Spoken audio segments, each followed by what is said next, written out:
One of the absolute worst things that I see are business owners building on shaky ground. And in this podcast, we're going to look at some different ways that that's happening and ways that you can prevent that. Come listen.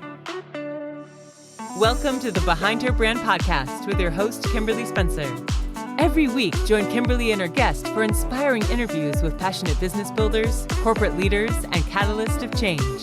Plus, we will be sharing business and career building strategies and tools that you can use to grow. So let's dive into today's episode. Okay, so we're going to dive right on in, and I'm going to talk specifically today about 7 branding blunders that prevent growth, new clients, and leverage. And I love talking about this because whenever I meet with someone and we're working on their branding and their marketing, when they're frustrated and they're trying to figure out how come things are not growing, how come things are not taking off the way they hoped, or how come it seems like no matter what they create or do, they're just not getting the type of response. Doesn't mean they're not getting none, but not getting the type of response that they're looking for. And what I found in my careers is that typically when branding is off and marketing is off, it falls into one of these categories, or it could be a cross of multiple categories. So I'm going to walk through a couple of them, and I want you to look at if you're in this space right now where you kind of feel like, okay, Kim, I don't know what else I can do. I don't know how else I can get this and that to grow. Ask yourself if anything I'm sharing today falls into one of these categories. So for the first one is fashion before function. And this is how this shows up. It's all about the visuals. You focus so much on what's being shown and displayed versus what's being communicating. And I find this happens quite often, that people will create all the right visuals. They'll take all the great pictures, and they're putting everything together before they even have a real brand. They have not really defined the brand. And so what you're basically doing is throwing spaghetti on the wall and hoping that it sticks. I've seen this happen with someone where they get really inspired by an event, or maybe they saw something on TV or a podcast or whatever it might be. And they're like, oh, I can do that real quick. And I'll just build as I go kind of thing. And so they put together all these beautiful graphics. It looks great. And then it doesn't draw. And we all know that visuals are very key to your marketing. But here's the thing. If your visuals are not communicating something clear, if they're not communicating in a way that your audience will understand it, it goes like it falls flat, like spaghetti on a wall, fashion before function. So look at what you're putting out there and ask yourself, are you putting out more fun, creative visuals, or are you putting out really good content? The next one is imitation over being different. And how this shows up is being unclear on how to be creative with your own brand, being unclear on how to make your message and voice stand out. So what tends to happen is you view other people and who are successful, who are attaining the type of success that you're hoping for. And what happens is that you shape your voice around their voice. And here's the thing. Whenever I talk to someone about this, the first reaction I'm like, no, I'm not trying to copy no one. And it's not so much about that, but what it is, you're so inspired by the fact that they have hundreds or even thousands of comments, and that every time they post something, everybody seems to be so enamored with what they're saying, that you're so inspired by that often your thought could become, you know what, they're doing this. So if I do exactly this, then I'm going to generate the same type of response. And oftentimes it doesn't work that way. It just doesn't. And the reason being is because your brand identity is tied to who you are. And people have a definition of how they see you. And so how you communicate what you're putting out there is tied to you. Just because someone's doing really, really well doesn't mean it's like copy and paste, because it just simply doesn't work in that way. You'll end up very frustrated and overwhelmed, wondering, well, I'm doing exactly what they say to do. I'm doing exactly what I see. I'm doing exactly the blueprint they told me. But here's the thing. You can't replicate their voice, because their voice is their own. You can only do your own voice. So it will come out differently because it doesn't sound like you. It'll sound like them. Okay. And oftentimes in this particular area, what I find is that you sometimes question if you are the solution. You question if your audience really and truly understands you. And it never fails. You start to become gray. You blend in versus standing out. So if you find yourself in this situation, this is a great time to really pause and look at it, your brand identity. Look at what your brand is. Look at how clear you're communicating it, looking at whether this brand really fits you. So let me give you an example, especially in this area. I had, let me think, at the time, 3 organizers I was working with, okay? Not personally, but as clients. And they all did the exact same thing, okay? Their services were the same. The products were a little slightly different here or there, but for the most part, it was still in the same area. And yet they could not be more different in personality. Okay.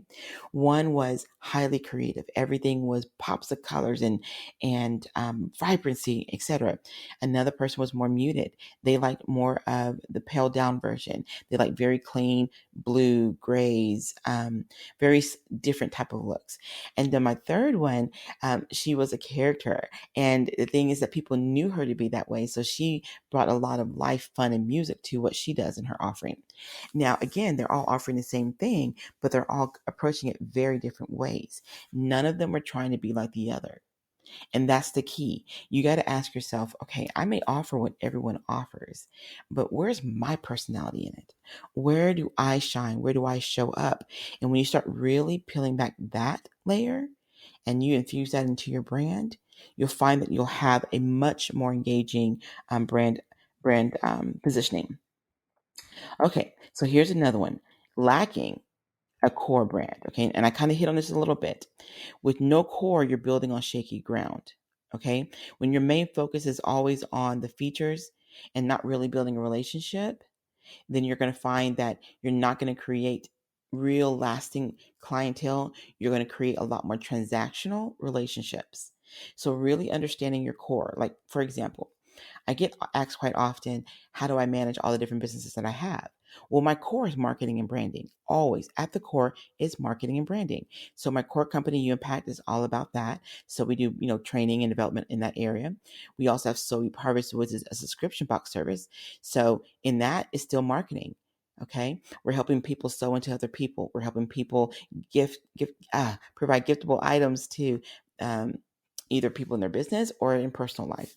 We have our publishing company. That's a part of branding. It's also part of marketing.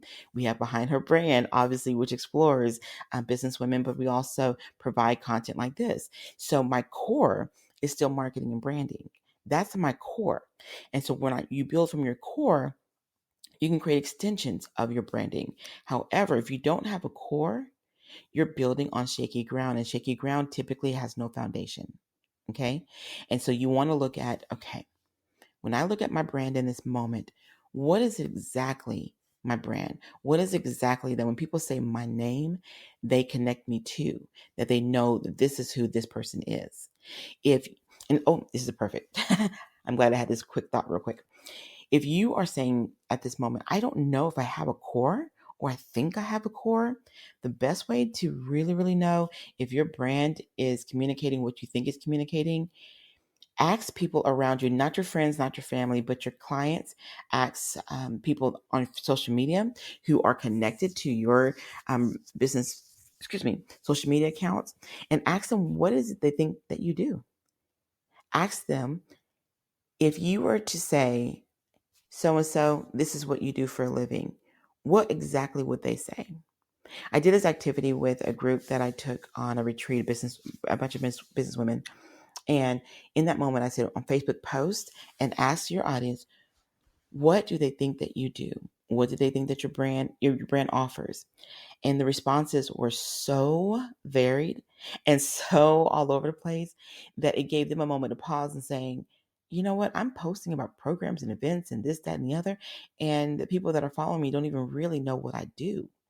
And that is a blunder, but it's one that's very fixable.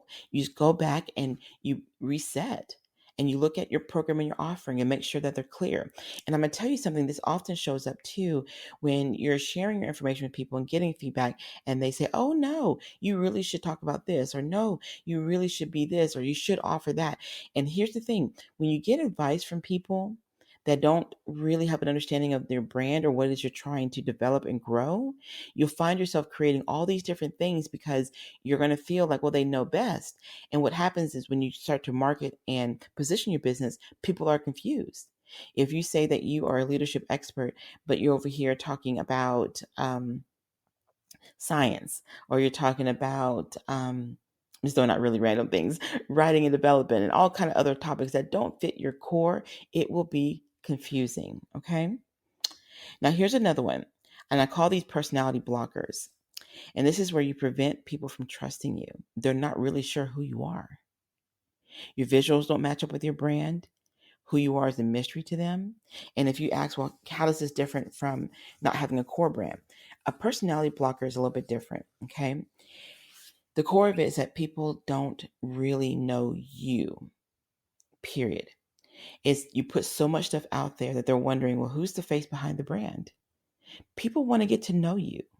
People want to learn a little bit about you. And I'll tell you guys, I am the most private person. I really am. And I had to find a way on how to share parts of who I am in a way that still felt natural to me. Okay.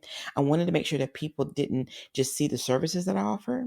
They didn't just see the branding that we put out there. They didn't just see the marketing put out there, that they really had an understanding of who I was too.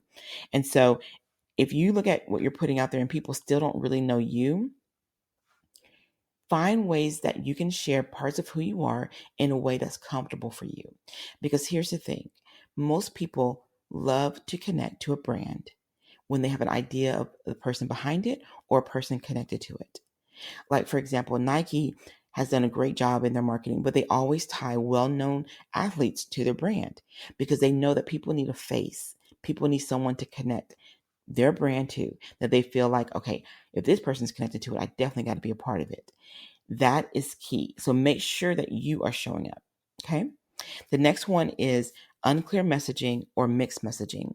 And this shows up when you have multiple messages, multiple stories, and none add up. And more importantly, your prospects and your clients are not in your story. When you're sharing what you're about, when you're sharing why you're passionate about what you do, when you're sharing about what you are striving to create in terms of a solution for your audience, you got to infuse them in your story. They got to understand, well, why should I trust you? Why should I sign up? Do you understand what I'm going through? Do you understand my challenges? Do you understand this, that, and the other? They need to look to you as a solution, as someone that can potentially get them from point A to point B, or as someone that can help them work on whatever it is that you may be presenting.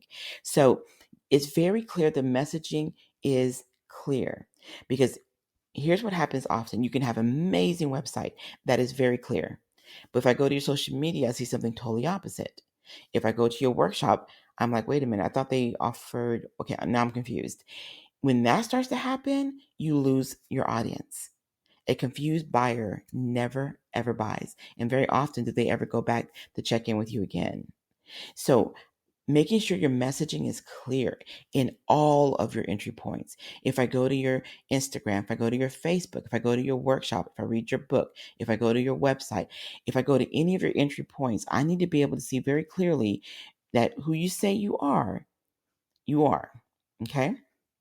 Okay, so we got one more to go, and I hope this is helpful to you, because what I really want to accomplish is hopefully having you take a minute to just look at, do I fall in any of these categories, or am I doing a little bit of this over here and a little bit of that, and I need to kind of course correct, if you will. All right, so the last one is you have your own approach to your marketing that has nothing to do with your market. Okay? This comes from a lack of understanding of your market. If you don't understand the needs of your audience, how can you craft a solution?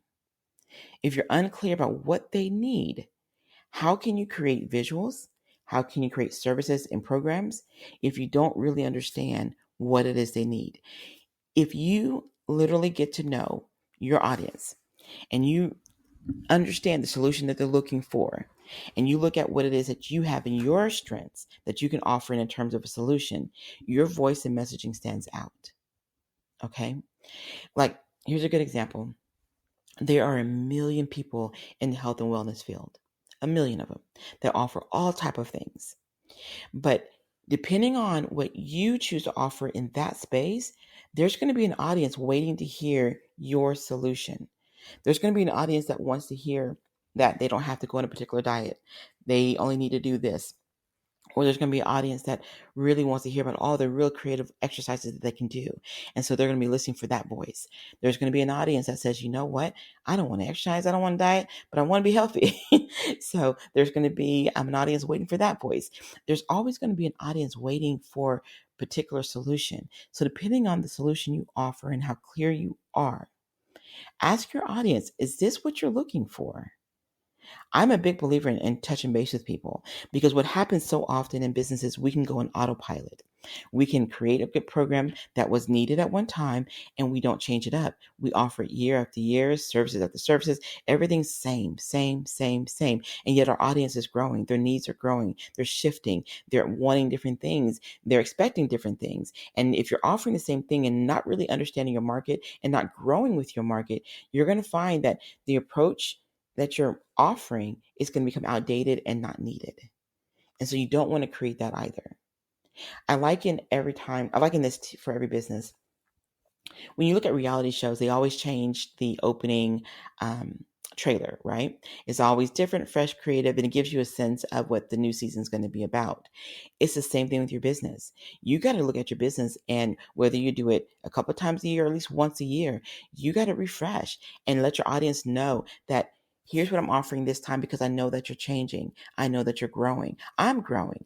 So I want to make sure that I'm offering things that I can help you grow along with me. That's very key. And when you're understanding that, it ties in everything else that I spoke about. You won't have a brand that's confusing. You'll have a core. People are going to understand the personality of your brand. They're going to understand the messaging of your brand. And you're going to find that people are going to be way more receptive to what it is you have to share. Okay? So I hope that this was helpful. And as always, I'm very, very thankful of your time and spending this time with me with our Behind Her Brand podcast. I'm your host, Kimberly DeShields-Spencer. Thank you for your time. And if you would like to learn a little bit more about what it is that we have to offer, please visit us at www.behindherbrand.net.